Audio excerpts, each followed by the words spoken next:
আসসালামু আলাইকুম গাইজ, আজকে আমি তৈরি করে দেখাবো ডিমের পিঠা।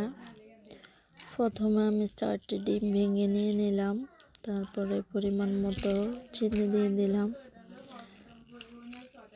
যে যেমন খান তেমনই দিতে পারেন। তারপর মিশিয়ে আবারও আমি চিনি দিতেছি। একবার দিলে ভালোভাবে হয়তো মিক্সটা হয় না, দুইবারে দিয়ে দিলাম চিনি। তারপরে আমি দিয়ে দিলাম ময়দা, তারপরে চালের গুঁড়া, সমান সমান ময়দা চালের গুঁড়া। আমি এখানে 4 চামচ ময়দা, 4 চামচ চালের গুঁড়া নিয়ে নিলাম। এভাবে ডোটা তৈরি করে তারপর বেলে ছোট ছোট করে বিভিন্ন আইটেমের পিঠা বানিয়ে নেবেন। তারপর অল্প অল্প করে মিডিয়াম আঁচে ভেজে নেবেন। একটু লালচে হয়ে গেলে উঠিয়ে নেবেন। এভাবে আমি সবগুলা পিঠা ভেজে নিলাম।